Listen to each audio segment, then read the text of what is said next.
তাহলে শবে বরাতের রাত্রে বা নিসমিন শাবানে একটু আমল শুনুন। কি আমল? আপনি প্রতিদিন নফল নামাজ 2 রাকাত 4 রাকাত পড়েন, অভ্যাস আছে। আপনি যদি এটা পবিত্র রাত, মুক্তির রাত, সেই হিসাবে আপনি 2 রাকাত নফল বা 4 রাকাত বা 6 রাকাত নফল, নির্দিষ্ট কোনো নামাজ নেই, নফল নামাজ আপনার ইচ্ছা হচ্ছে 2 রাকাত নফল পড়ি, আল্লাহর কাছে ক্ষমা চাই, নফল নামাজ আপনি পড়বেন, এটা পার্সোনাল পড়বেন, জামাতবদ্ধ নয়, মসজিদে নয়। নফল নামাজের জায়গা কোথায়? বাড়ি, ঘরে, এটা সওয়াবের কাজ। কেউ যদি 2 রাকাত 4 রাকাত নফল পড়ে, কোনো নির্দিষ্ট সংখ্যা নেই, হিসাব নেই, যে আল্লাহ সবাইকে ক্ষমা করবে, আমি 2 রাকাত তাহাজ্জুদ পড়ে দোয়া করব, করতে পারবে কি পারবে না? পারবে। প্রতিদিন কেউ 5 পৃষ্ঠা 6 পৃষ্ঠায় 1 পারা, অনেক মা প্রতিদিন কোরআন তেলাওয়াত করে। তো আপনি মনে করেন আজকে একটা পবিত্র মুক্তির রাত, সেই হিসেবে আমি প্রতিদিন কোরআন তেলাওয়াত করি, আজকে একটু কোরআন তেলাওয়াত করব, নফল ইবাদত, সওয়াব হবে, অসুবিধা নাই। প্রতিদিন তাহাজ্জুদ পড়েন, আপনি একটু তাহাজ্জুদ পড়লেন, অসুবিধা নাই। কি সমস্যা আছে? এবার আসছি আরেকটা আমল, কবর জিয়ারত। কবর জিয়ারাতের একটা বেদাতি আমল আছে, অনেকে শুনলে যেন আমার গায়ে যেন ফোকসা পড়ে যায় না।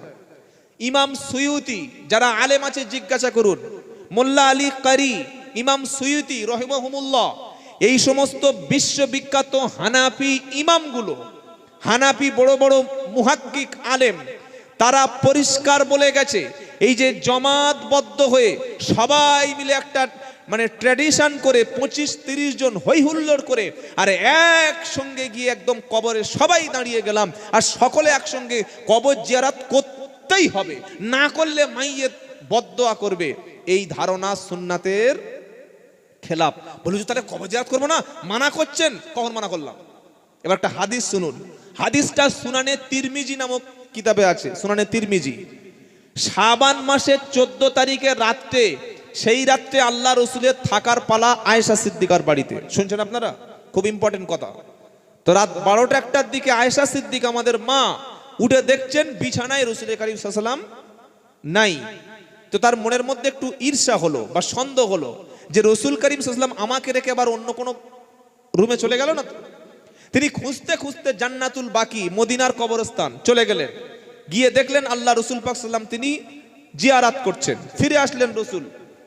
রসুল আসার আগে আয়েশা সিদ্দিকা শুয়ে পড়েছেন।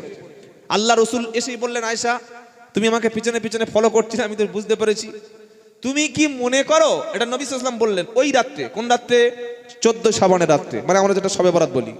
তুমি কি মনে করো যে রসুল করিম সাল্লাল্লাহু আলাইহি ওয়াসাল্লাম তোমার হক নষ্ট করে অন্য কোনো বিবির বাড়িতে গিয়ে রাত কাটাচ্ছে? এটা তুমি ভেবেছো হয়তো? না আয়েশা, তুমি কি জানো আজকে রাত্রে আল্লাহ তাআলা পৃথিবীর সব মানুষকে ক্ষমা করেন, ওই 2 শ্রেণী যেটা বললাম, ওই 2 শ্রেণী ছাড়া, হিংসুক আর মুশরিক ছাড়া। সেজন্য আমি কবর জিয়ারাত করছিলাম। এবার বলুন, আল্লাহ রসুল সাল্লাল্লাহু আলাইহি ওয়াসাল্লাম কবর যখন জিয়ারাত করতে গেছেন, নিজের কোনো স্ত্রীকে বলে গেছিলেন? বলুন, যায়নি। রসুলের আয়েশা সিদ্দিকার বাবা আব্বা আবু বকর সিদ্দিক জান্নাতি সাহাবা, তাকেও সঙ্গে নিয়ে যায়নি, ওমর ফারুককে নিয়ে যায়নি, উসমান গনিকে নিয়ে যায়নি, হযরত আলী রাদিয়াল্লাহু তাআলা আনহুকে নিয়ে যায়নি, একজন সাহাবাকে ডাকেননি। কেন? কারণ কবর জিয়ারাত এমন একটি আমল, কবর জিয়ারাত সবসময় পার্সোনাল জিয়ারাত করা সুন্নাত। কি বললাম? কবর জিয়ারাত একা একা একাকী জিয়ারাত করা, জোরে বলুন, সুন্নাত। জামাতবদ্ধ হয়ে সবাই মিলে 30-40 জন গিয়ে হাসছে, কেউ মোবাইলে করছে, কেউ ছুটছে, এমন করে কবরস্থানে গিয়েছে। জিব্রাইল বলছে, এই এ তো ভয় দেখাতে এসছে ফেরেশতাদের, 60-70 জনকে দাঁড়িয়ে আছে, এটা সুন্নাত নয়। যদি কেউ ওই রাত্রে জিয়ারাত করার ইচ্ছা করেন, একাকী পার্সোনাল হয়, মাগরিব বাদ বা এশা বাদ বা যখন হোক, যখন মন চাইবে জিয়ারাত করবেন। জিয়ারাত করার কোনো নির্দেশ নাই। ভালো করে শুনুন, হাদিসে কোনো নির্দেশ নবী দেননি। দিলে নবীর ইন্তেকালের পরে 100 বছর সাহাবারা বেঁচে ছিলেন, শেষ সাহাবা ইন্তেকাল পর্যন্ত 100 বছর পর্যন্ত সাহাবায়ে কেরামরা এরকম 250, 300, 400 জন। আপনার উত্তর 24 পরগনায় কবর বেশি না মদিনায় কবর বেশি? বলুন। আপনি এখান থেকে বসিরহাট হুজুরের কবর পাইকারি ভাবে ছুটে চলে গেলেন জিয়ারাত করতে, আর বাপের কবরটা শিয়ালে জিয়ারাত করছে। এই কমন সেন্সটুকু মুসলমানের নাই। বাপের কবর জিয়ারাত করেছেন, চলে গেছে হাড়োয়ায় গোরাচাঁদ পীরের কাছে, আর আপনার বাপ তো সবচাইতে বড় পীর, তার কবরটা কোন শিয়ালে জিয়ারাত করবে এসে? এই জ্ঞানটুকু মুসলমানের নাই। যদি জিয়ারাত করতে হয় একা বাপের কবরে যাবেন, মায়ের কবরে, ইনশাআল্লাহ বলেন। বলবে হুজুর আপনি তো বেশ ভালোই বাঁশ দিচ্ছেন, তো আমি একা যাব, তো আমার দোয়াটা কে বলে দেবে, আর আমি কাঁদবো কি করে? আরবি দোয়া আর বাংলা দোয়া, আরবি মোনাজাত বাংলা মোনাজাত, আল্লাহ কোনটা ভালো বোঝে? তাড়াতাড়ি বলুন। আরবিটা একটু বেশি বোঝে, হ্যাঁ? আরবি, বাংলা, হিন্দি, ফার্সি, তেলেগু, তামিল, মালায়ালম, চায়না, রাশিয়ান, পার্সি, হিন্দি, এমনকি যার মুখে কোনো ভাষাই নাই, বোবা তারও ভাষা কে বোঝে? আল্লাহ। আপনি বাপের কবরে মায়ের কবরে গিয়ে আসসালামু আলাইকুম আব্বা আমি এসেছি, আল্লাহ আমার আব্বার ক্ষমা করো, মাকে ক্ষমা করো, আল্লাহ আজকে রাত্রে আমাকে ক্ষমা করো, রুজিতে বরকত দাও, আমার শরীর সুস্থ করো, আমার বিবির বাচ্চা দাও, আমার মেয়েটা যেন পরীক্ষায় পাস করে, আল্লাহ আমি যেন বেশি দিন হায়াত বাঁচতে পারি। এটা বাংলা বললে আল্লাহ বলবে বাংলা বলছিস কেন, আমি বাংলা বুঝি না, আলেমের ডাক, মৌলবীর ডাক, 200 টাকা দে, ও আরবি ট্রান্সলেট করবে, তবে আমি আল্লাহ কবুল করবো, এরকম আল্লাহ বলে দেবে, তাই তো? হ্যাঁ, তো কেন করলেন না? কথা মনে থাকবে, জিয়ারাত পার্সোনাল করা সুন্নাহর খেলাফ, একা যদি করতে হয় একা করবেন, ব্যাস। আর কয়েকটা কাজ বর্জন করবেন। হালুয়া রুটি সুস্পষ্ট বিদআত, হালুয়া রুটি করতেই হবে। কেন? বলছে বাপ দাদা করেছে, তো বাপ দাদা যা করেছে তুমি তাই করবে, ইসলাম মানবে না? এখনো প্রচুর মুসলমান হালুয়া রুটির প্রতিযোগিতা করে, আর হালুয়া রুটি প্রতিদিন খাচ্ছেন, ওদিন খাবেন, কে নিষেধ করেছে? আপনি 10 কেজি চাল খান না হালুয়া রুটি, কিন্তু এই রাত্রে করতে হয়। আবার কি ধারণা, এই মেয়েরা, শাশুড়ি বলছে এ মেয়েরা ঘর দাবা পরিষ্কার কর, গোবর দে, নেপে দে, স্যানিটাইজ কর, ভালো করে ডেটল দিয়ে জামা কাপড় ধো। বললে কেন? বললে তো দাদা দাদি রুহুরা বাড়ি ফিরবে, তাই তো? রুহু বাড়ি ফিরবে তো? আরে ফিরবে কি আপনি বলুন না, হ্যাঁ? বলছে রুহু বাড়ি ফিরবে। তা রুহু যদি বাড়ি ফিরে আসে, যে ছেলেটা ওই 20 বছরের বউ রেখে রোড অ্যাক্সিডেন্ট করে মারা গেছে, ওমাল তো প্রত্যেকদিন তাহলে বাড়ি ফিরে আসতে পারবে কি? রুহু যদি বাড়ি সত্যি ফিরে আসতো, যে নতুন বিয়ে করে মরে গেছে, ও বউ রেখা কবরে শুয়ে থাকবে? যে বড় ইন্ডাস্ট্রি কারখানার মালিক, ও সকাল 10টায় যখন কারখানার শাটার তুলবে, ও তখন কবরে শুয়ে শুয়ে তামাক খাবে, ও তো আগে ছুটে এসে দোকানে বসবে। আল্লাহর কসম, সত্যটা শুনুন, ঈমান সাফ করুন। যে রুহু একবার শরীর থেকে বার হয়ে যায়, হয় ইল্লিন আর নয় সিজ্জিন, এই 2 জায়গা ছাড়া তারা দাঁড়াবার জায়গা নেই। কে আপনাকে বললো রুহু বাড়িতে ফিরে আসবে? আর যদি বা রুহু বাড়িতে ফিরে আসবে, ও ঢালাই রাস্তা আসবে, না পুকুরের উপর দিয়ে আসবে, না এসে ল্যান্ড করবে? কিভাবে রুহুটা আসবে? আপনি কি করে দেখতে পারেন? আপনি সিসি ক্যামেরা ধরা পড়েছে রুহু আসবে? এসব মুশরিক শিয়াদের আকীদা, খারেজি বাতিলদের আকীদা। রুহু বাড়িতে আর কোনো ফিরে আসার সম্ভাবনা। আপনি রুহুর জন্য কিছু দান করবেন, সব হবে না? হবে না। রুহের জন্য সদকা করবেন, রুহের জন্য কোরআন তেলাওয়াত করবেন, রুহের জন্য ক্ষমা প্রার্থনা করবেন, এটা সওয়াব আছে। রুহ ফিরবে কথা কে বললো আপনাকে? 3 নম্বর হলো, এই কটা কথা শুনুন, এগুলো বিদআত, সেগুলো বলে দিয়ে যাচ্ছি। 3 নম্বর, কবরে বাতি জ্বালানো, কবরে আলোক সজ্জা করা, কবরের উপর মোমবাতি জ্বালানো হারাম এবং নাজায়েজ। আল্লাহ রাসূল বলেছেন, যে মেয়ে ছেলে কবর জিয়ারত করে আর যে ব্যক্তি কবরে বাতি জ্বালায়, উভয়ের উপরে রাসূলের লানত, উভয়ের উপরে রাসূলের লানত। কবর হচ্ছে পবিত্র জায়গা, বাতি জ্বালানোর জায়গা নয়। বাতি যদি জ্বালাতে হয়, যেখানে অন্ধকার সেখানে জ্বালাও। ওই বাতির টাকাটা একটা এতিমখানায় দিয়ে দাও, বাতির টাকাটা ফকিরকে খাইয়ে দাও। কবরে বাতি জ্বালানোর এই রাত্রে করবেন না। আলোক সজ্জা করে, ওরে সর্বনাশ! পুরো এলাকায় দেখি সব লাইটিং করেছে, যে ছোট ছোট চিনি বাল্ব যে লাইটিং করে, ওই দিয়ে ভরে দিয়েছে। কেন? বলে সহবরা লাইটিং করছে। কে বলেছে এই ফজল খরচ আপনাকে করতে? আপনি যদি কিছু করতে চান, দান করুন, সদকা করুন, কোরআন তেলাওয়াত, নফল নামাজ পড়ুন, ইচ্ছা মতো করুন। কথা মনে থাকবে ইনশাআল্লাহ। বাতি জ্বালানো, লাইটিং, এই সমস্ত নাজায়েজ কাজগুলো, বিদআত কাজগুলো করবেন না। নাম্বার 5, এটা খুব মূল্যবান কথা, এটা শুনুন, কাজে লাগবে ইনশাআল্লাহ। বইতে কিছু কিছু বাংলা চটি বইতে লিখে দেয় 12 রাকাত নামাজ, প্রথম রাকাতে 3 বার ইখলাস, দ্বিতীয় রাকাতে 2 বার ইখলাস। কোন নবী বলেছে? সাহাবায়ে কেরাম বলেছে? আমি বলে দিয়েছি, আপনি নফল নামাজ 2 রাকাত কেন 20 রাকাত পড়ুন, অসুবিধা নাই। আপনার নিজের নফল নামাজ সারাদিন পড়ুন, সমস্যা নাই। কিন্তু আপনি বলছেন এটা শবে বরাতের 12 রাকাত নামাজ, শবে বরাতের 20 রাকাত নামাজ। ইবাদত করার জন্যে সুন্নাত লাগে, দলিল লাগে। নবীর আমল, সাহাবাদের আমলের মধ্যে যেটা নেই, ওটা ইবাদত নয়। কি বললাম? যে আমল নবী করেন নাই, আপনি 20 রাকাত কেন, 6 বার সারা রাত নামাজ পড়ুন, সমস্যা নাই তো। কিন্তু আপনি যখন বলছেন যে 12 রাকাত পড়তে হবে, 10 রাকাত পড়তে হবে, তখন সুন্নাহ দিয়ে প্রমাণ করতে হবে। কিরকম? যেমন আমরা আজান দিই, কথাটা এটা বলে শেষ করবো তো অনেক দেরি হয়ে যাচ্ছে। আজান দিই যখন, আজানের শেষে কি বলি? আল্লাহু আকবার, আল্লাহু আকবার, লা ইলাহা ইল্লাল্লাহ। ভাই বলি না? বলি না? একটা মুয়াজ্জিন বলে, এই মুয়াজ্জিন আর আজান দিবি, একে দিয়ে আজান দিয়াবি না। বলে কেন? বলে আমি আসর থেকে আজান দেবো। বলে কেন? বলে আরে বেয়াদব মুয়াজ্জিন আজান কাটছে, কলেমা কাটছে। বললে কি? বলে কলেমা তো লা ইলাহা ইল্লাল্লাহ মুহাম্মদ রাসূলুল্লাহ, আরে বেয়াদব বলছে লা ইলাহা ইল্লাল্লাহ, তো তোর মুহাম্মদ কোথায় গেল? কি আজানের শেষে লা ইলাহা ইল্লাল্লাহ মুহাম্মদ রাসূলুল্লাহ কোনো মুয়াজ্জিন বলে? ও বলছে আসর থেকে আজান দিচ্ছে, আল্লাহু আকবার আল্লাহু আকবার লা ইলাহা ইল্লাল্লাহু মুহাম্মাদুর রাসূলুল্লাহ। আজান হবে না? আজান নষ্ট হবে, আজান বাতিল হবে। কেন? মুহাম্মদ সাল্লাল্লাহু আলাইহি ওয়াসাল্লাম আজান শিখেছেন, মুহাম্মদ সাল্লাল্লাহু আলাইহি ওয়াসাল্লাম বলেননি, তো আপনি কোথায় পেলেন? কি ভাই শুনছেন আপনারা? ফজরের সুন্নাত নামাজ ক রাকাত? 2 রাকাত।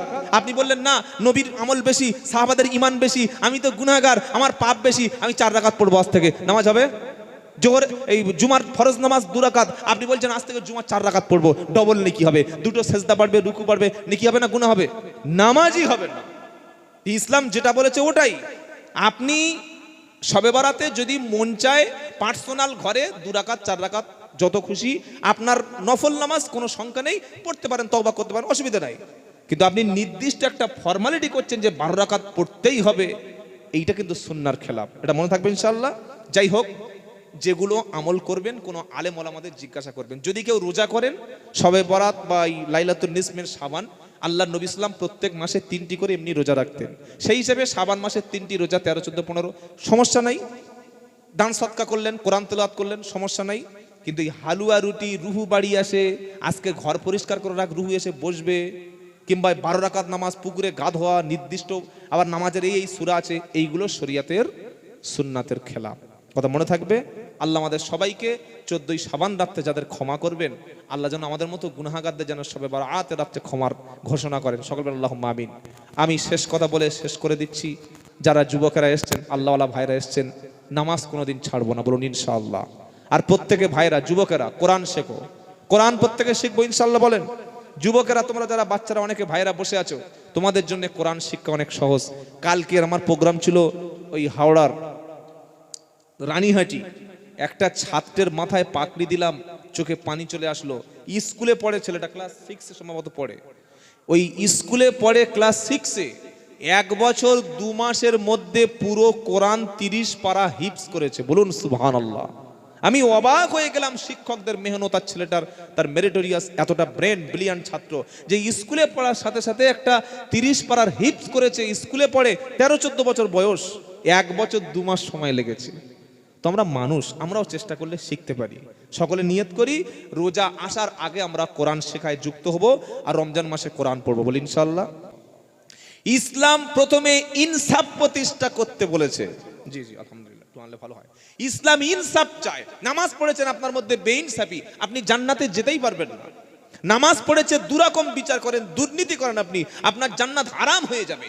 আপনি নামাজ পড়েছেন বোনের জমি কোন অধিকারে এখনো দেননি, আপনি নামাজ পড়েন কপালে দাগ, মেয়ের সম্পত্তি কোন অধিকারে আপনি ফিরিয়ে দেননি, আপনি আপনার বোনের সম্পত্তি এখনো মেরে খাচ্ছেন, সেই জায়গায় ঘর করে ডবল ঘর করছেন, আর বলছেন আমি দাতা, কাজে লাগবে না। কথা মনে থাকবে ইনশাআল্লাহ।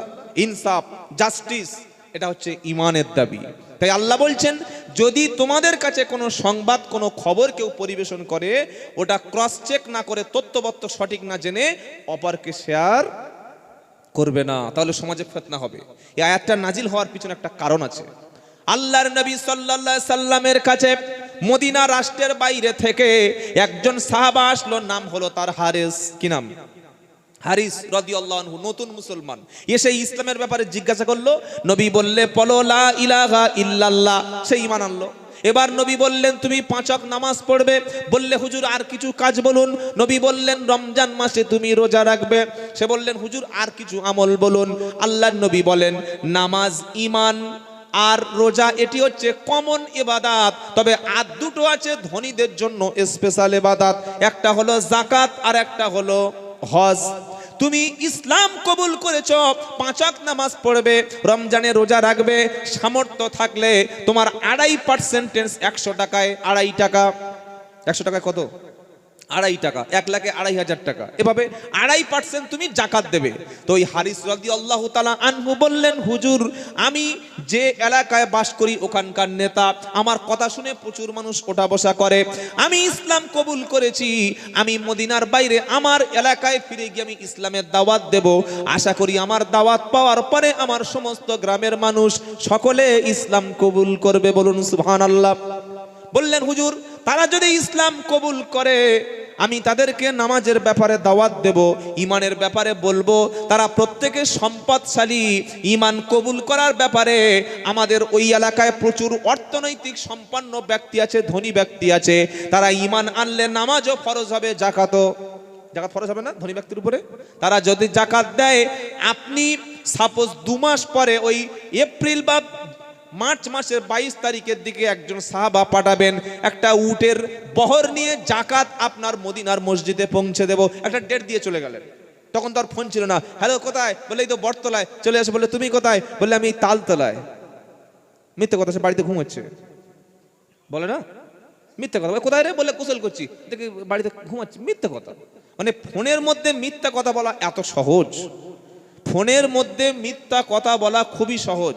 একটা মেয়ে নতুন বিয়ে করে সারাদিন ফোনে কথা বলে, স্বামী বাইরে থাকে, রাত্রে এসছে, শাশুড়ি বলছে ছেলেকে, বলছে বাবা তো বউটা কিন্তু একটু লক্ষ্য রাখিস, বলছে মা তোমার এই অভ্যাসটা খারাপ, আমার বউ যা করো তুমি খালি পিছনে খালি কাটি মার। কি হয়েছে বলো তো, বলছে দেখ বাবা নতুন বউ, এত ফোন করা ভালো নয়। বলছে কত ফোন করেছে, বলছে এই সকাল থেকে 10টা, ফের দুপুর থেকে 3টে, ফের মাগরিব থেকে এসা, এত কথা কোথায় বলে। তো স্বামী বউকে জিজ্ঞাসা করেছে, বলছে হ্যাঁ গো তুমি মা যে কথা বলছে এত ফোন করো, ব্যাপারটা কি বলুন। তোমার সত্যি আমার বাপের কাছে ফোন করবো না, ভাইয়ের কাছে ফোন করবো না, আমার 3টে বোন, আমার 2টো আত্মীয়, আমার কত ফোন করবো না, তুমি করো। আর আপনার ছেলেরা খুব চালাক মাল, কি বুঝলেন, মেয়েরা মনে করে ছেলেরা খুব বোকা, স্বামীরা খুব বোকা, কিন্তু কোথায় যে ধরবে বুঝতে পারবে না, ছেলেটা খুব চালাক। আর একটা নাম্বারে দেখছে প্রতিদিন 8 বার 10 বার করে ফোন করে, একই নাম্বার, আর নাম্বারটা আননোন নাম্বার, কোনো সেভ করা নেই, কি বুঝলেন। এখন স্ত্রী রান্নার কিচেন রুমে ঢুকেছে, ওই ফোনটা নিয়ে আর বাথরুমে গিয়েছে, কি বলছে, হ্যালো আমি রোজিনা বলছি, স্ত্রীর নাম রোজিনা। এখন ও এইটা বলে আর চুপ করে গেছে, 1 মিনিটের মধ্যে জান আমি এতবার ফোন করলাম তুমি তুললে না। তখন স্বামী ধরে নিয়েছে যে এ আসল আমার জান নয়, এ আমার জান নিতে এসছে। কি বুঝলেন, উমাল জান নিতে এসছে। সঙ্গে সঙ্গে বাপের কাছে ফোন করে ব্যাস ডিভোর্স হয়ে গেছে। এটা হয় কি হয় না, এটা হয় কি হয় না। এই যে ফোনের মধ্যে মিথ্যা কথা, আমরা যারা এখানে বসে আছি আমরা ইমানদার, বলি আলহামদুলিল্লাহ, আমরা জীবনে কোনোদিন যেন 2 নম্বরই কথাবার্তা না বলি। একজন ইমানদার তার কথা বলার প্যাটার্নটা কেমন হবে এটা ইসলাম বলে দিয়েছে, সুবহানাল্লাহ বলেন। আল্লাহ পাক প্রথমে বলছেন তোমরা যখন তোমার বাপ মার সামনে কথা বলবে, আমার আগে হুজুর বলে দিয়ে গেছে কি, উফি ওয়ালা তানহারহুমা ওয়া কুল্লাহুমা কওলান কারীমা। কি আয়াতটা বলছিল না যারা ছিলেন, হ্যাঁ এটা সূরা বানী সূরা 23 নম্বর আয়াত। আল্লাহ বলছেন তুমি যখন বাপ মার সঙ্গে কথা বলবে, ওই ইমানদারেরা বড় কথা, শব্দ প্রয়োগ, প্রেসার ক্রিয়েট করে আজে বাজে বড় কথা বলে তোমার বাপ মাকে কষ্ট দিও না, উফ শব্দটুকু বলো না, বরং ওয়াকুল্লাহুমা কওলান কারীমা, বাপ মার সামনে রেসপেক্টফুল, সবচাইতে সম্মানজনক কথা বলবে, সুবহানাল্লাহ বলেন। এবার তুমি যদি কোনো ফকির মিসকিনকে দান করো, আমরা অনেক সময় দান করে কি বলি, এই কবার আসে ভিক্ষা করতে, কত টাকা লাগে, তো সেদিন দিলাম ফের টাকা শেষ করে দিয়েছিস, এরকম বলি কি বলি না। অথবা কোনো মানুষকে আমরা উপকার করে বলি, আরে তুই কি বড় বড় কথা আমার সামনে বলছিস, তুই তো আমার খেয়ে বেঁচে আছিস, সেই সেদিন তো 3000 টাকা ধার দিলাম, আমার বাড়ির চাল তোর পেটে আছে, তোর ছেলে ডাক্তার দেখাতে পারছিলিস না, আমি টাকা দিলাম, তোর মনে নাই, তুই আমার কেমন সামনে বড় বড় কথা বলছিস, আমি উপকার করেছি তুই ভুলে গেলি, এরকম কথা বলি কি বলি না, বলি না। আল্লাহ পাক বলেন ইয়া আইয়ুহাল্লাযীনা আমানু আনফিকু মিন তাইয়্যিবাতি মা রাযাকনাকুম। আল্লাহ বলছে আনফিকু ফি সাবিলিল্লাহ, তোমরা আল্লাহ রাস্তায় দান করো, তবে দান করার পরে তোমরা কোনো মানুষকে খোঁটা দিও না, কোনো কষ্ট দিও না। ইয়া আইয়ুহাল্লাযীনা আমানু লা তুবতিলু সাদাকাতিকুম বিল মান্নি ওয়াল আযা। 3 নম্বর পারা সূরা বাকারা 263 নম্বর আয়াত। আল্লাহ বলছেন ঈমানদারেরা তোমরা দান করে তোমাদের আমলগুলো নষ্ট করে দিও না। অর্থাৎ যখন দান করবে, যখন খরচ করবে, কাউকে উপকার করবে, দান করে উপকার করে কাউকে কষ্ট দিও না। এই তোকে উমুক টাকা দান করেছিলাম, সেদিন তো চাল নিয়ে গেলি, আমার টাকা তোর বিবির বাচ্চা হওয়ার সময় আমি তোর 500 টাকা দান করেছিলাম, তুই মনে নেই? আমার উপর বড় কথা বলছিস? তো আল্লাহ বলছে তুমি দান করে, তুমি কোনো মানুষকে উপকার করে, কোনো খরচ করে এরকম খোঁটা দিও না। তোমার অনুগ্রহের কথা তাকে স্মরণ করে কষ্ট দিও না। বহুত শাশুড়ি আছে, বহুত বৌমা আছে, অনেক মেয়েরা আছে যে শাশুড়িকে বলে, ও এইবার বুঝতে পেরেছো, তুমি বিছানায় পড়েছিলে, কে তোমার পেশাব পায়খানা পরিষ্কার করেছে? তুমি অসুস্থ ছিল, তোমার রান্না বান্না কে করে দিয়েছে? এরকম মেয়েরা মেয়েদের এরকম কথাগুলো বলে, ছেলেরাও বলে, এই তুই বড় বড় কথা বলছিস, আমি তো তোর সেদিন ফোন পে 500 টাকা মেরে দিলাম, খেয়ে ভুলে গেছিস?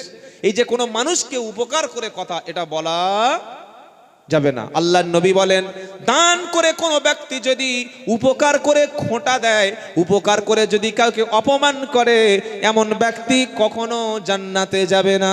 তাহলে দুরকম হলো, একটা হচ্ছে বাপ মার সামনে সম্মানজনক কথা, আর একটা হচ্ছে উপকার করে বা দান করে আমরা মানুষকে খোঁটা দেব না। ইনশাআল্লাহ বলেন, ইনশাআল্লাহ বলেন। 3 নম্বর হলো আল্লাহ পাক বলছেন যখন তুমি কথা বলবে, কথা বলার সময় তোমার বডি ল্যাঙ্গুয়েজটা কেমন হবে? ওয়াইদা খাদনা মিসাকা বানি ইসরাঈলা লা তা'বুদুনা ইল্লাল্লাহ ওয়া বিল ওয়ালিদাইনি ইহসানা ওয়াদিল কুরবা ওয়াল ইয়াতামা ওয়াল মাসাকিনি ওয়া কুলু লিন-নাসি হুসনা।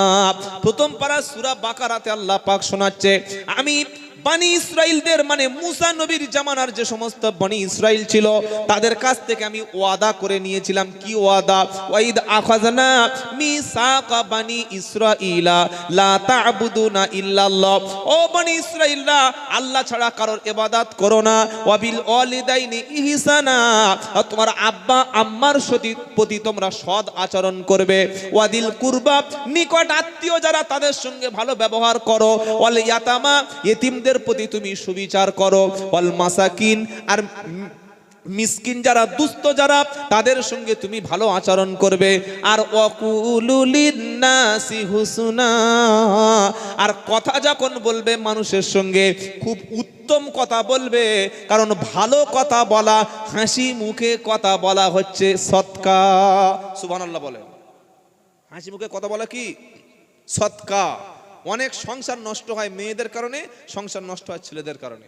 ছেলেরা দেখবেন কোনো ভাবি বা কোনো বৌদি বা এমনি কোনো অন্যের বউ দেখলে, ভাবি ভালো আছো, কি সুন্দর লাগছে তোমার দেখে না, পরের হাতে খেয়ে বলে, ভাবি আজকে রান্না যা হয়েছে, মানে আরেকবার যেন খেতে আসে।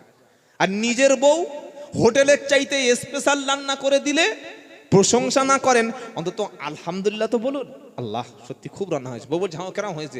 চুপ কর, তোরা বলিস না আর, এটা রান্না বলে নাকি, কুত্তায় খাবে না, ওই স্ত্রী ভালো রান্না করে খাওয়াবে। অন্য লোকের স্ত্রীর প্রশংসা করে, ভাবি তোমার তোমার মতো ভালো মেয়ে একটাও পৃথিবীর পাড়ায় নাই, পরের লোক বউর প্রশংসা করছে। কি বুঝলেন? এটা হারাম। অপরের স্ত্রীর প্রতি আপনার লোভ থাক, আর আপনি তো পাবেন না, সে তো আপনার স্ত্রী নয়।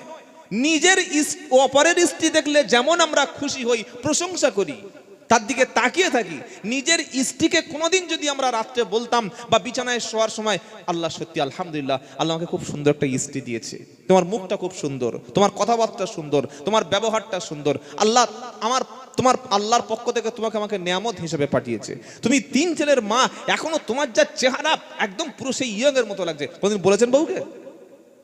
হ্যাঁ বলেছেন? বলেন নাই? এটা বলবেন, সংসার ভাঙবে না। আল্লাহর নবী তার স্ত্রীর প্রশংসা করছেন, আর আমরা কে ভাই? নবী খাদিজাকে বলতেন খাদিজাতুল কুবরা, ও আমার পবিত্র তাহিরা। নবী খাদিজাকে বলতেন পবিত্র সাথী। সুবহানাল্লাহ বলেন। কোন খাদিজা রাদিয়াল্লাহু তাআলা আনহা? যার বিয়ে করেছে 40 বছর আর নবীর বয়স 25। শুনছেন? নিজের বয়সের চাইতে 15 বছরের বড়। খাদিজা রাদিয়াল্লাহু তাআলা ছিলেন সিনিয়র, রাসূল কারীম সাল্লাল্লাহু আলাইহি ওয়াসাল্লাম খাদিজার সাথে জুনিয়র ছিলেন, 15 বছর ডিফারেন্স ছিলেন বয়সের। আর আগে 2বার বিয়ে, তালাক প্রাপ্তা, দুটো স্বামী মারা গেছে, আগে 4টে বাচ্চা ছিল খাদিজার রাদিয়াল্লাহু আমাদের মা। এরকম একজন মহিলাকে আল্লাহ রসুল বলছেন যে তুমি পবিত্র সাথী। আর 22 বছরের ছেলে 16 বছর মেয়ে, 25 বছরের ছেলে 18 বছর মেয়ে, একদম সুন্দর স্ত্রী বিয়ে করেছে। এক ছেলের মা হয় একটু রূপটা একটু নষ্ট হয়ে গেছে, একটু শরীরে হয়ে গেছে, তখন বলছে তোর কাছে থেকে কোনো মজা নাই, তা যা কুকুরের কাছে গিয়ে থাক। এটা যেন আমরা না বলি, কথা মনে থাকবে ইনশাআল্লাহ। মানুষের সামনে হাসি মুখে কথা বলা সদকা, বলুন সুবহানাল্লাহ। আল্লাহ রসুলের কাছে দুশমন এসছে, আল্লাহ নবী খারাপ ব্যবহার করেছেন। নবীর মসজিদে পেশাব করতে শুরু করলো ইহুদি, ওমর ফারুক তরবারি বার করেছেন, মুন্ডু উড়িয়ে দেবে। আমরা হলে একদম যেখান থেকে পেশাব করছে সব শুধু কেটে বাদ দিতাম না। মসজিদে পেশাব করতে এসছো, চালাকি, তা আবার তুমি নন মুসলিম। ওমর ফারুক মারতে যাচ্ছে, নবী বলছে থামো। রেসপেক্ট দেখেন, সম্মান দেখেন কিভাবে রসুল সম্মান করছেন। নবী বললেন থামো, পেশাব কমপ্লিট করতে দাও, কারণ পেশাব করার মাঝখানে ব্যথা আঘাত দেওয়া মানে তার পেশাবের সমস্যা হবে, কিডনির সমস্যা হবে। আর দাঁড়িয়ে পেশাব করলে ওর কিডনি শেষ। দাঁড়িয়ে পেশাব করে যারা, ওদের কিডনি শেষ। পেশাব করে পানি না নিলে জাহান্নামে যাবেই যাবে, বাঁচতে পারবেন না। পেশাব হচ্ছে অ্যাসিড, পেশাব হচ্ছে জীবাণু, পেশাব হচ্ছে ছত্রাক, পেশাব হচ্ছে ব্যাকটেরিয়া, পেশাব হলো ভাইরাস। এত রোগ জীবাণু পেশাবের মধ্যে থাকে, 2 ফোঁটা ল্যাবরেটরিতে টেস্ট করে দেখবেন যে কি মাল আছে ওতে। মুসলমানের ছেলে নামাজ পড়ে না, কিন্তু পেশাব করে পানি নেবেন না। আপনি বিছানায় যখন পেশাব করতেন মা ধুয়ে দিয়েছে, এখন বড় হয়ে গেছেন বলে বাইরে পেশাব করে লুঙ্গি মুছে নিচ্ছেন। ছি ছি ছি ছি ছি, আস্তাগফিরুল্লাহ। সকলে আজ থেকে নিয়ত করি পেশাব করে পানি নেবো, বলি ইনশাআল্লাহ। পানি না পেলে টিস্যু পেপার ব্যবহার করুন, টিস্যু পেপার না থাকলে মাটি পাথর দেয়াল সেখানেই ঘষে নিন। তাহলে পেশাব করে পানি নেবেন না, নাপাক হয়ে জাহান্নামে যেতে হবে। আল্লাহ হেফাজত করুক, সকলে বলুন আল্লাহুম্মা আমিন। তুই 11:38 হয়ে গেল গো।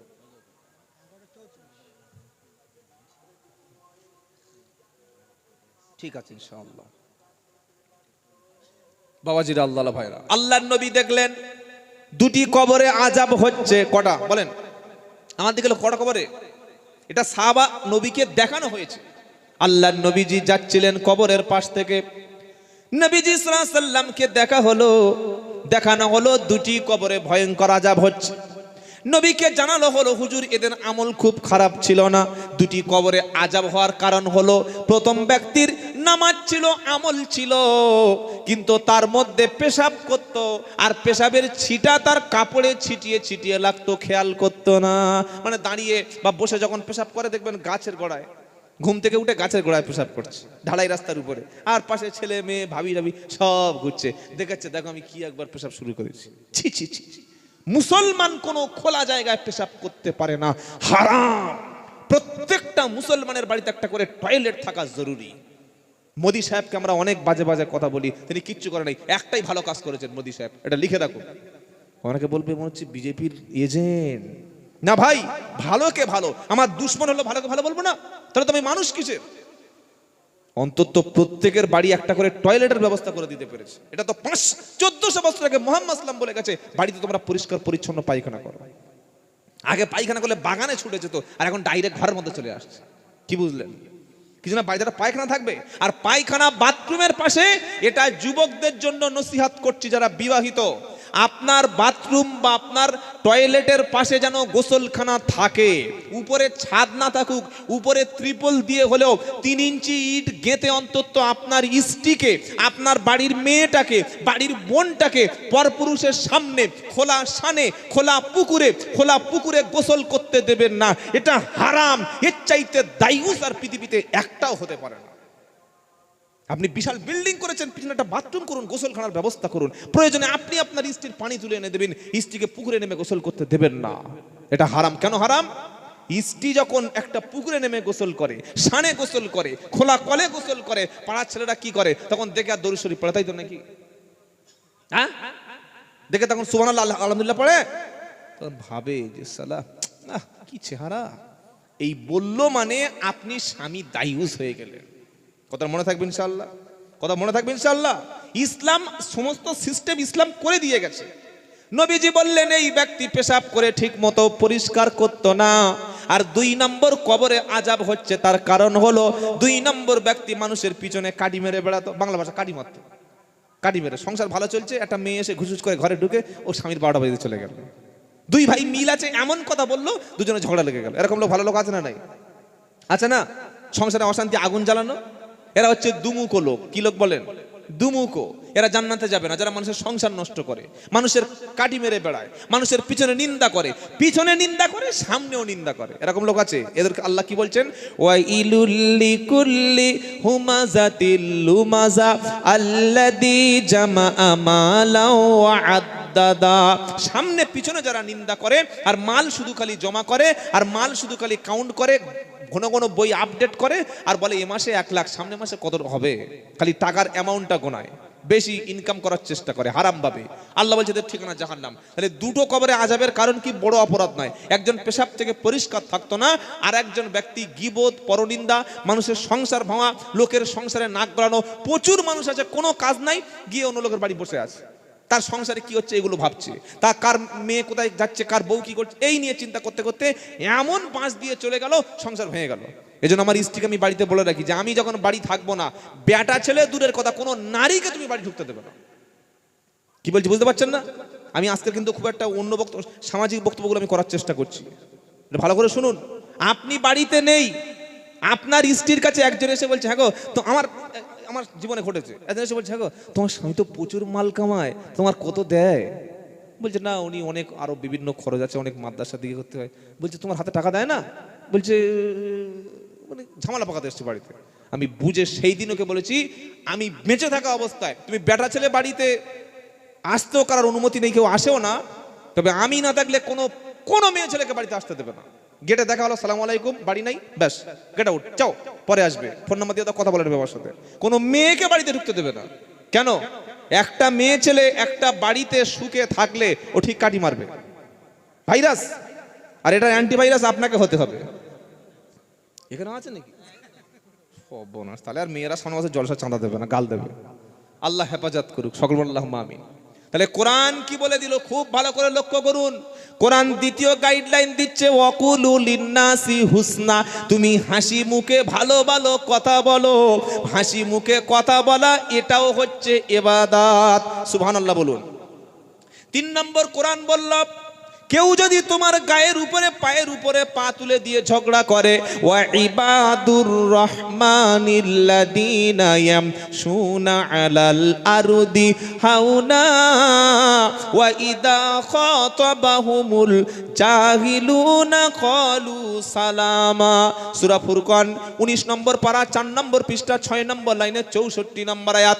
আল্লাহ বলছেন আমার জমিনে কিছু এমন আমার খাস বান্দা আছে যারা অত্যন্ত ভদ্র, যারা শান্তভাবে জমিনে চলাফেরা করে, মাথা গরম করে না, কারোর উপরে প্রতিশোধ নেয় না, ঠান্ডাভাবে জমিনে চলাচলা করে।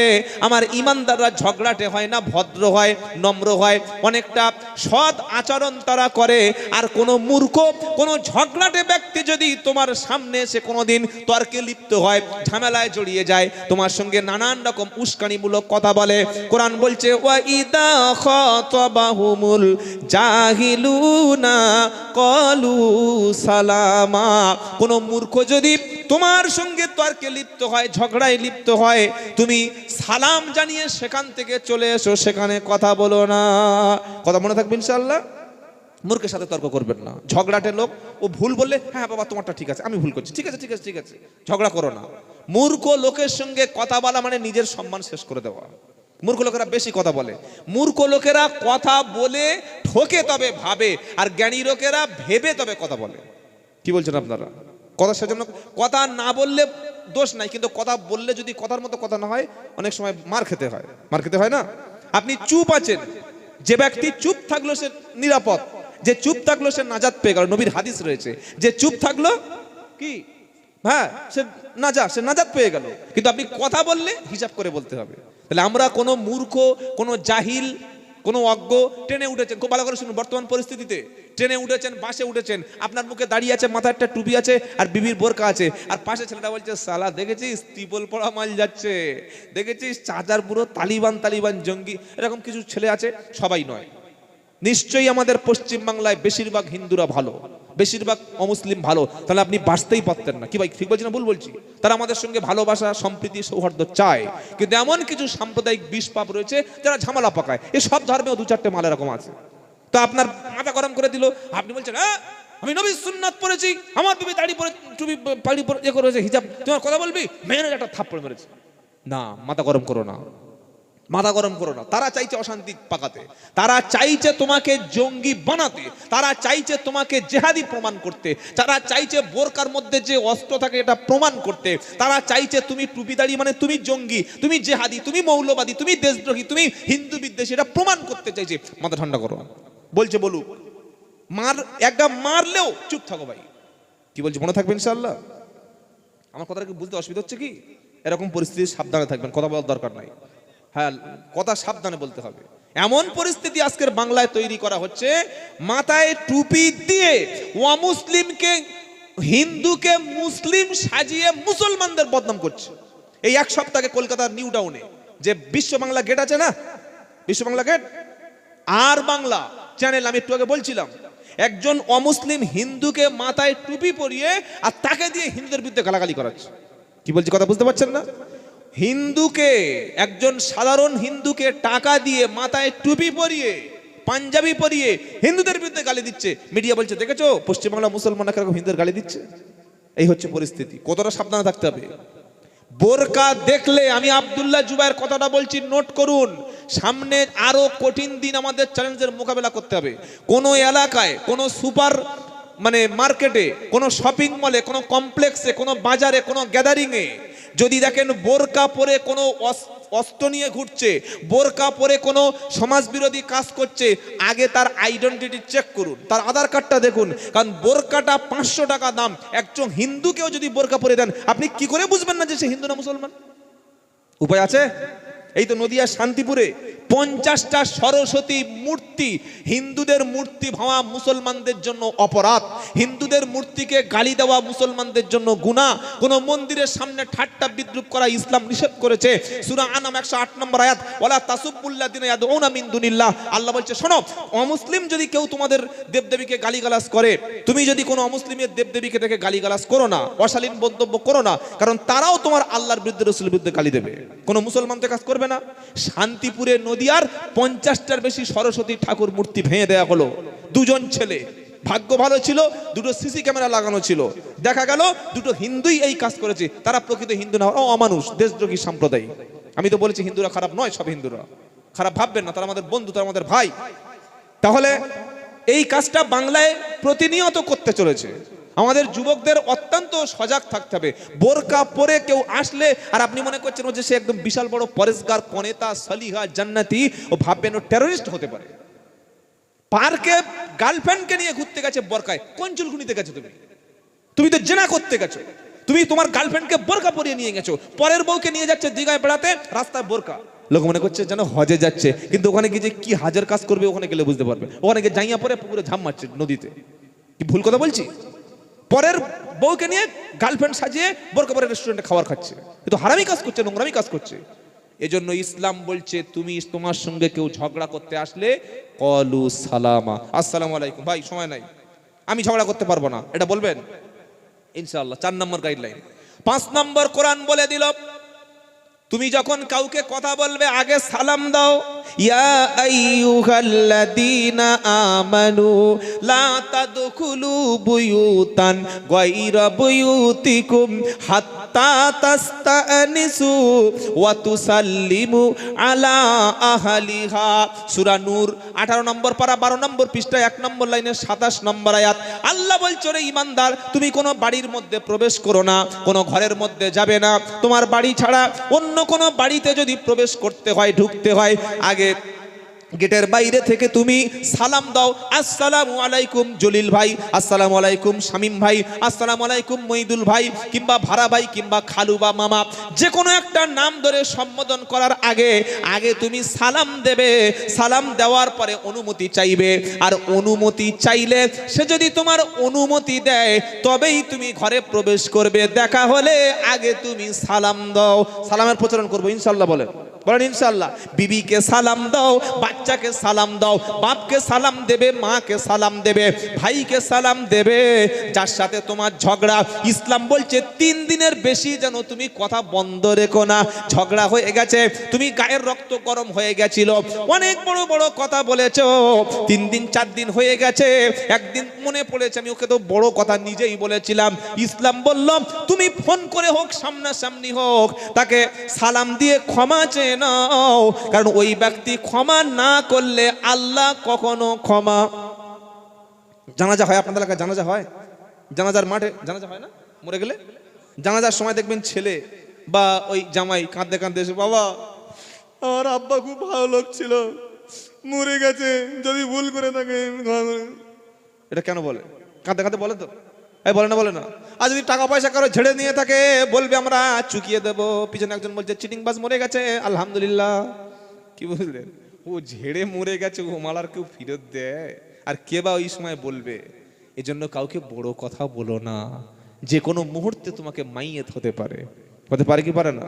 হবে এলান তোমারি নাম, হবে এলান তোমারি নাম মসজিদের মাইকে, বাড়িওয়ালা নাইকো বাড়ি নাইকো দুনিয়াতে। বলছে এটা কার বাড়ি রে? বলছে কুদ্দুসের বাড়ি। তার 1 মাস পরে বলছে কুদ্দুস চাচা কোথায়? বলে সে তো 19 তারিখে মারা গেছে। হতে পারে না? যে কোনো মুহূর্তে মাইক আমার নাম করে বিশেষ ঘোষণা, জনাব মরহুম আব্দুল্লাহ জুবাইর সাহেব ইন্তেকাল করিয়াছেন, তার জানাজার নামাজ আগামীকাল আসর বাদ হবে। যে কোনো মুহূর্তে আপনার নাম বলবে। আপনি কি বলছেন বলুন? কাউকে আঘাত দিয়ে কথা বলো না, কাউকে বড় কথা বলো না, তুচ্ছ তাচ্ছিল্য করো না, ইনসাল্ট করো না, পার্সোনাল অ্যাটাক করো না, সম্মান নষ্ট করো না। বলো ইনশাআল্লাহ, বলো। মানুষের সম্মান আগে দাও, আল্লাহ সম্মান বাড়াবে। বলুন সুবহানাল্লাহ। নবী বললেন তোমরা ছোটদের কখনো অসম্মান করো না, বড়দের স্নেহ সম্মান করো, আর ছোটদের সম্মান করো, বড়দের সম্মান করো, ছোটদের মহাব্বত করো। যে ব্যক্তি বড়দের সম্মান করে না, ছোটদের ভালোবাসে না, সে আমার উম্মত নয়। সুবহানাল্লাহ, সুবহানাল্লাহ। ভাই আপনারা দাঁড়িয়ে কেন? প্লিজ আসুন, প্লিজ বসুন, সামনে আসুন। হ্যাঁ, ওরা দেখতে পাচ্ছে, সবাই চোখওয়ালা লোক আছে, ভালো লোক, চলে আসুন, সামনে আসুন সকলে। একটু তাকবীর দেন, নারায়ে তাকবীর। তো 12টা বাজতে গেলে এবার কথা শেষ করে দিই নাকি? হ্যাঁ, আর একটু বলবো? বলছে আধা ঘন্টা মতো বলে। বলছে ওরা চালাচ্ছে আমরাও চালাই, এরকম হচ্ছে না তো?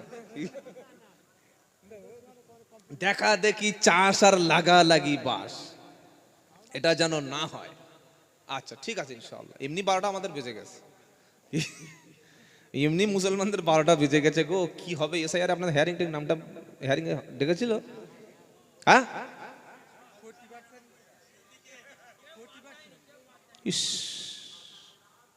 আল্লাহু আকবার। 2 ছেলের বাপ বলছে 6 ছেলে। হ্যাঁ, জন্ম দিয়েছে দুটো বাচ্চা হলে তো হসপিটালে এমনি পেট কেটে দেবে। 2 বাচ্চা হলে লাইজেশন, অটোমেটিক বাচ্চার ঘর কেটে তুলে দিচ্ছে। এখন হসপিটালের সিস্টেম হয়ে গেছে, অঘোষিত যুদ্ধ শুরু হয়ে গেছে। 2 বাচ্চা হলে পেট কেটে, নাড়ি কেটে বাদ দাও। আর বলছে 6 ছেলের বাপ। হ্যাঁ, তো মোদি তো 6 ভাই বোন, জানেন না? আমাদের সম্মানীয় প্রাইম মিনিস্টার অফ ইন্ডিয়া 6 ভাই বোন। রবীন্দ্রনাথ ঠাকুর নাম শুনেছেন? বিখ্যাত বিশ্বগুরু, বিশ্বকবি, 14 ভাই বোন। রবীন্দ্রনাথ ঠাকুর বাপের 14 নম্বর সন্তান। তারপরে মুখে দাড়ি, হাঁটুর নিচে পাঞ্জাবি, ফের বাঙালি। বেঁচে থাকলে তাকেও হেয়ারিং এ ডাকতো। কি বলছেন বলুন? ভারতবর্ষের সংবিধান প্রণেতা ডাক্তার বি.আর. আম্বেদকর, বাবা সাহেব, তারাও 14 ভাই বোন ছিল। আপনি কি বলছেন বলুন? আমাদের নেতাজি সুভাষচন্দ্র বোস আজাদ হিন্দ ফৌজ বাহিনী গঠন করেছিলেন। স্বাধীনতার জন্য তিনি রক্ত জীবন দিয়ে বলেছিলেন তোমরা আমার রক্ত দাও, আমি তোমাদের স্বাধীনতা দেব। নেতাজি সুভাষচন্দ্র বোস 14 ভাই বোন। কি বলছেন বলুন? সাহিত্য সম্রাট কি নাম? বঙ্কিমচন্দ্র চট্টোপাধ্যায় 10 ভাই বোন ছিল। শ্রীকৃষ্ণ পরমহংসদেব 6 ভাই বোন ছিল।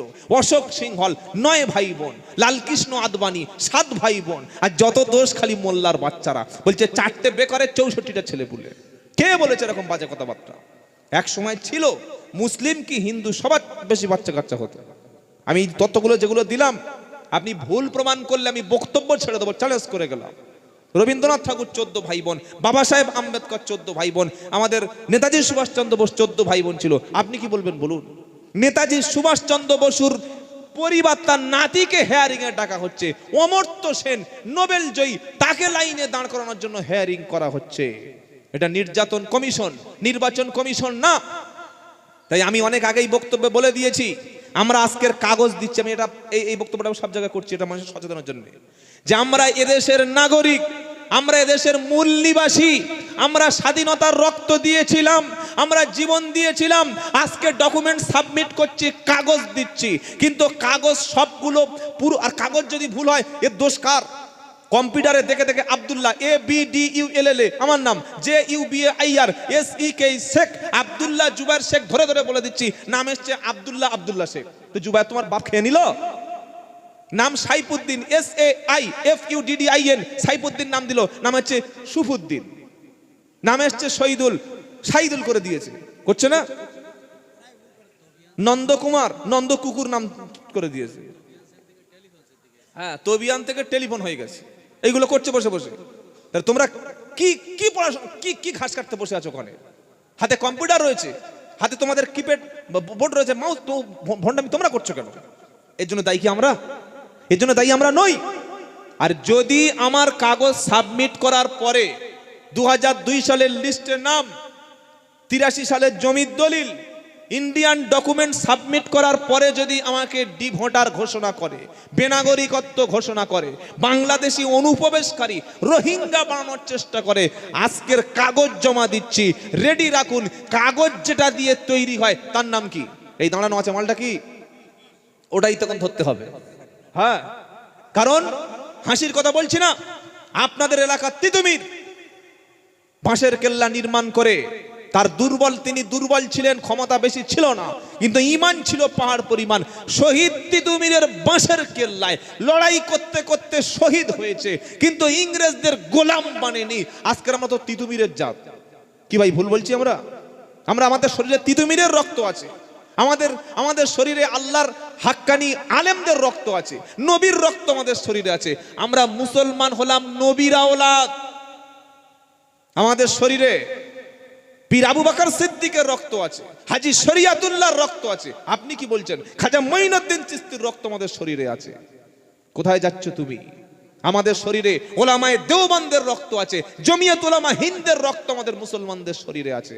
ঈমানের পরীক্ষা নিতে আসবে না, তৈরি থাকুন, তৈরি থাকুন। কেন বলছি তৈরি থাকতে? একটা মুসলমান কিংবা মতুয়া যখন সমস্ত কাগজ থেকেছে, 2024 সালে যে ভোটটা হয়েছিল, লোকসভার ভোট, লোকসভা, তাহলে সে সময় তোমরা যে পার্লামেন্ট মেম্বার হলে, প্রধানমন্ত্রী হলে, তাহলে তোমরাই তো অবৈধ হয়ে যাবে। তুমি যদি বলছো 1,25,00,000 রোহিঙ্গা, তাহলে এই রোহিঙ্গার ভোটগুলো বাদ দাও, আর যারা ভোট দিয়েছিল, যারা নেতৃত্ব, তারা প্রধানমন্ত্রী, মুখ্যমন্ত্রী পদ সব ছেড়ে দাও, আমরা তাহলে চলে যাচ্ছি। কি দেশ ছাড়তে হবে নাকি আমাদের? ছাড়বো? বাঁচতে হলে হয় মাথা উঁচু করে বাঁচবো, আর তা না হলে মাথা কেটেও দেবো, কিন্তু কারোর গোলামি করব না। এই ঈমান আমাদের মধ্যে যেন থাকে, বলি ইনশাআল্লাহ, বলি ইনশাআল্লাহ। ভয় পাবেন না। মুসলমান মরলে শহীদ, মরলে জান্নাত, আর বেঁচে থাকলে গাজী। আমাদের লস আছে নাকি? আমরা গুলি খেয়ে মরলে শহীদ হব, আমাদের অপমান করলে সওয়াব আছে, আমাদের পায়ে কাঁটা পড়লে গুনাহ মাফ হবে, আমাদের জ্বর হলে গুনাহ মাফ হবে, আমাদের ফাঁসিতে ঝুলিয়ে দিলে শহীদ হব।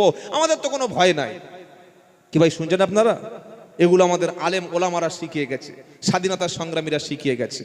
এই যে বাঙালির বিরুদ্ধে যুদ্ধ ঘোষণা করেছে গুজরাটি আর মারোয়ারিরা, বাঙালিদেরকে শেষ করে দেবে, তৈরি থাকতে হবে। শেষ কথা বলবো যুবকদের, যুবক সমাজ ধ্বংস মানে পুরো সমাজটাই ধ্বংস। আপনারা যে বসে আছেন, আমার দিকে লক্ষ্য, হ্যালো, আপনারা যে বসে আছেন, মানুষের শরীরে একটা হাড় আছে পিছনে, ওর নাম হচ্ছে ব্যাকবোন, মেরুদণ্ডের হাড়। ওই মেরুদণ্ড যদি বেঁকে যায়, লোকটা সোজা হয়ে বসতে পারবে? পারবে কি? এরকম পুজো হয়ে যাবে। যুবকরা কি? যুবকরা হলো সমাজের মেরুদণ্ড।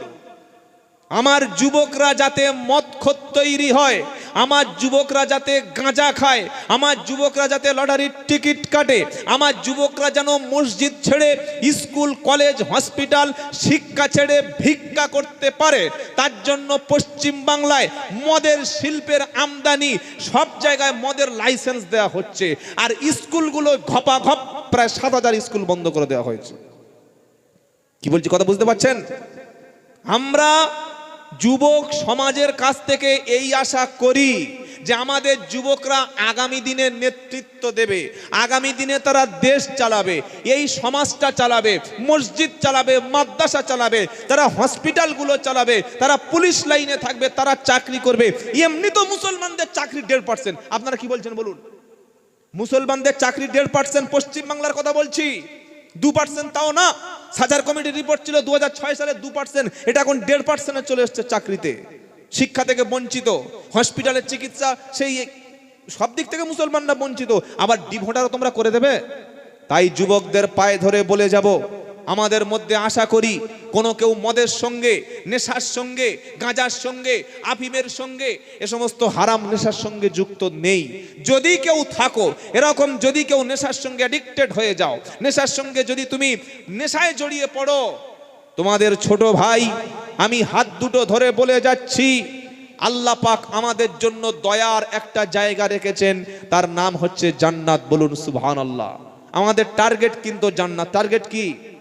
জোরে বলেন।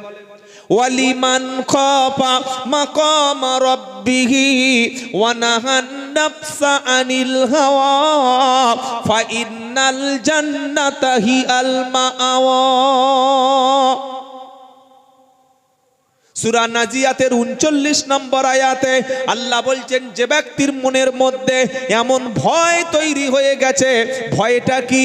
যে আল্লাহর সামনে দাঁড়াতে হবে, আল্লাহর সামনে আমাকে উঠতে হবে, এই ভয়ে যারা নিজের নাফসকে কন্ট্রোল করবে, মদের দিকে হাত বাড়াবে না, সুদের দিকে হাত বাড়াবে না, গাঁজার দিকে, নেশার দিকে, হারাম ইনকাম, হারাম অবৈধ কাজ থেকে নিজেকে যারা হেফাজত করবে, আমার আল্লাহ বলছে নিজের নাফসকে যারা হারাম থেকে, অবৈধ থেকে, খেয়াল খুশি মতো চলা থেকে নিজের নাফস কন্ট্রোল করবে, ফাইনাল জান্নাতা হিয়াল মাওয়া, তার ঠিকানা হলো জান্নাত। বলুন সুবহানাল্লাহ। আল্লাহর ভয়, হারাম ছেড়ে দেবো বলুন ইনশাআল্লাহ। সবে বরাতের আমলে আবার কে লিখে দিল গো বাবাজিরা, আল্লাহর ভাইরা, কেউ যদি 1 গ্লাস মদ পান করে, কিয়ামতের দিন 1 গ্লাস রক্ত পুঁজ তাকে পান করানো হবে। কথা মনে থাকবে ইনশাআল্লাহ। সরকার চায় মুসলমান যুবক কিংবা পশ্চিম বাংলার যুবকেরা মাল খেয়ে, মোবাইলে আসক্ত হয়ে, পর্ন আসক্ত হয়ে, মোবাইলের নেশায়, ফ্রি ফায়ার, পাবজিতে বুধ হয়ে রাস্তায় ল্যাংটা হয়ে পড়ে থাক। এটা প্রত্যেকটি সরকার চায়। মানুষ যত মাতাল হবে তত দেশ চালানো তাদের সুবিধা হবে। এজন্য রাজনীতিবিদরা কোনোদিন চায় না মানুষ শিক্ষিত হোক, আর ধর্ম ব্যবসায়ীরা কোনোদিন চায় না মানুষ ধর্ম জানুক। কি বলছি কথা বুঝতে পারছেন না? এই কথাগুলো বলার রীতিমতো আমার বিরুদ্ধে আমি বলছি। রাজনীতিবিদরা সব সময় চায় মানুষ মূর্খ থাকুক, রাজনীতি করতে সুবিধা হবে। আর ধর্মের নামে যারা ব্যবসা করে তারাও চায় মানুষ কোনোদিন যেন কোরআন না জানুক, মানুষ দিন না শিখুক। ডাক্তারদের হাতের লেখা আর মৌলবীদের তাবিজ লেখা পৃথিবীর কোনো বাপও পড়ে শোনাতে পারবে না, কেউ পারবে না। খুব খুব ভেরি রেয়ার। ডাক্তার তাহলে আপনি বুঝতে পারবেন নাকি?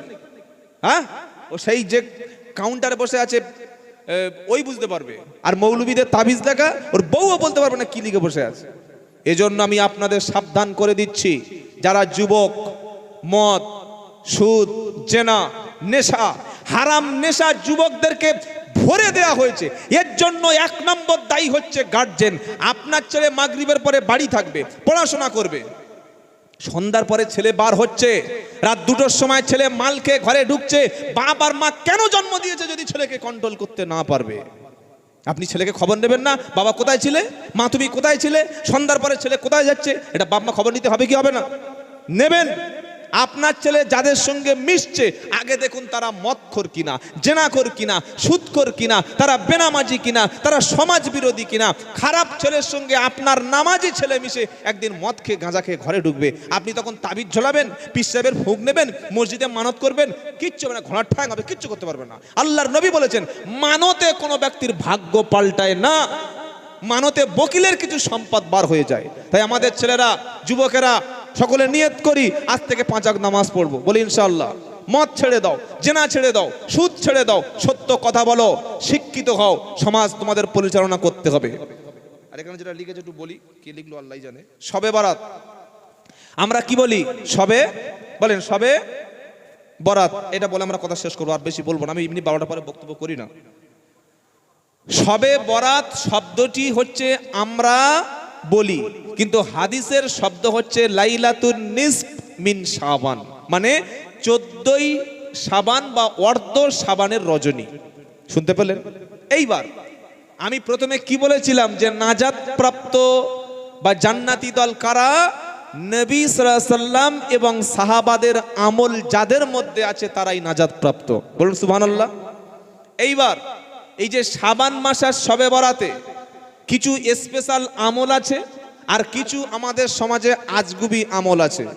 যদি স্পেশাল আমলটা বলি কোরআন সুন্নাহ অনুযায়ী মেনে নেবেন তো? আমার কথা মানতে হবে না, কোরআন হাদিস মেনে নেবেন, আর কোনো আলেমকে জিজ্ঞাসা করে আমল করবেন। আমি আব্দুল্লাহ জুবাইর বলে গেলাম আর কাল সকাল থেকে আমল করলেন, এটা না।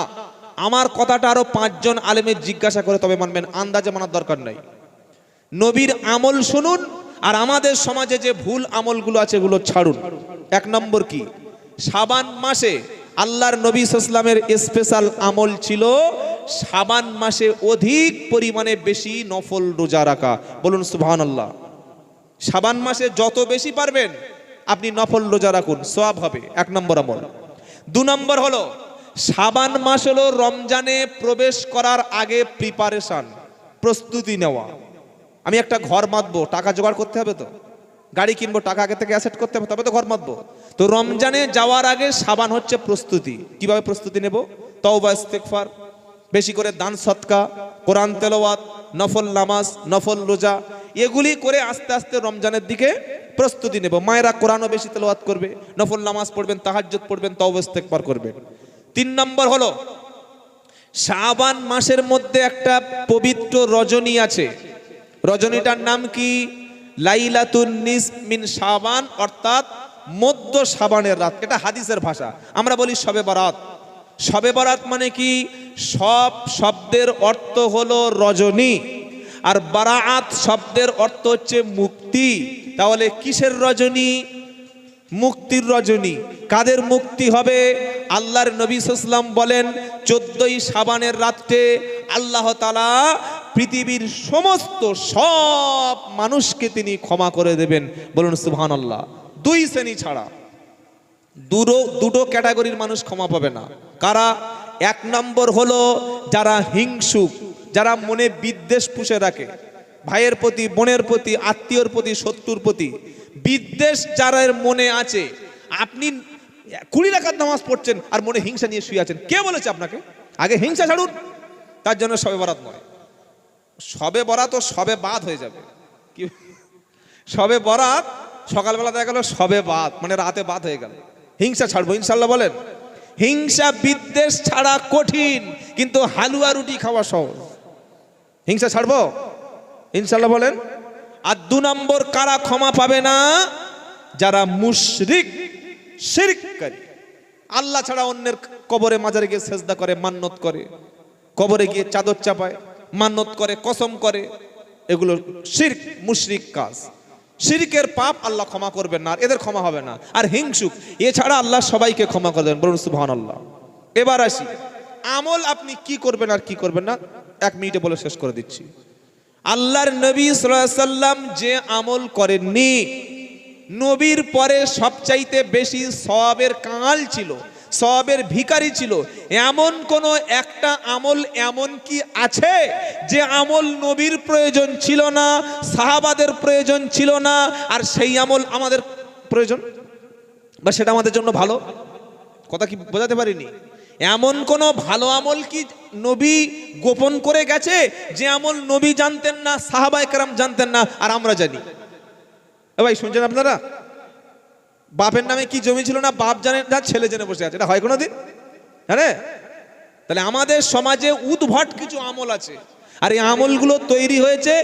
হলুদ একটা বই আছে মকসুদুল মুমিনিন, আর একটা বেদাতি বই আছে 12 চাঁদের, আগেকার বই 12 চাঁদের ফজিলত, আর মকসুদুল মুমিনিন। এই বইতে এমন আজগুবি গাঁজাখুরি হাদিসের নামে জালিয়াতি কথা লেখা আছে যে একজন মুসলমানের ঈমান ধ্বংস করার মতো সমান। বললে কিরকম? বললে কেউ যদি শবে বরাতের রাতে, মানে 14ই শাবানের রাতে গোসল করে পুকুরে নেমে, গোসল করে উঠে যদি কারোর সঙ্গে কথা না বলে 2 রাকাত নামাজ পড়ে, ওর শরীরে যত পানি পড়বে অত বছরের গুনাহ মাফ হয়ে যাবে। সুবহানাল্লাহ বললেন না? হ্যাঁ। যে মদ খেয়েছে শবে বরাতের সকালে, সে বলছে এই আর 1 পেগ দে, এখন খাবো, সন্ধ্যাবেলা ঘাম ঝরাবো, পানি ঝরাবো। যে সকালে অন্যের বউয়ের কাছ থেকে উঠে এসেছে, ও তো সকালবেলা সন্ধ্যাবেলা পুকুরে ঝাম মারবে, মাছের মতো, রুই মাছের মতো মারবে না, গোনা ঝরাবে।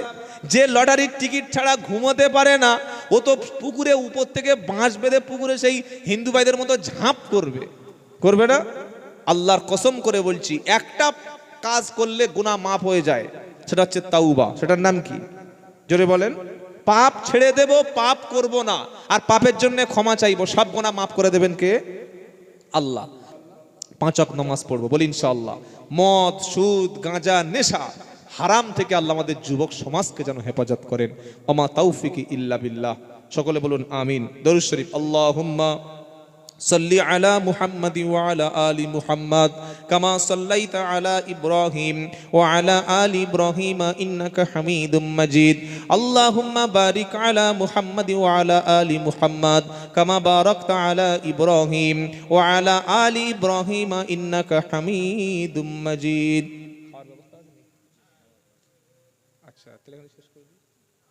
اللهم آمين ربنا ظلمنا أنفسنا وإن لم تغفر لنا وترحمنا لنكونن من الخاسرين রব্বুল আলামিন, আমরা সকলে পাপী। পবিত্র শাবান মাসে, আপনার দেওয়া ক্ষমা ঘোষণা করার মাসে 2টি করে হাত তুলেছি আল্লাহ। আল্লাহ, আমাদের পাপগুলি সব তো তুমি দেখেছো। আমরা মদ খেয়েছি, তুমি দেখেছো। সুদ খেয়েছি, দেখেছো। জেনা করেছি, তুমি দেখেছো। আল্লাহ, নামাজ কাজা করে বাড়িতে শুয়েছিলাম, সেও তুমি দেখেছো। রব্বুল আলামিন, আমাদের জীবনের সমস্ত গুনাহগুলি দয়া করে তুমি ক্ষমা করে দাও। সন্ধ্যা থেকে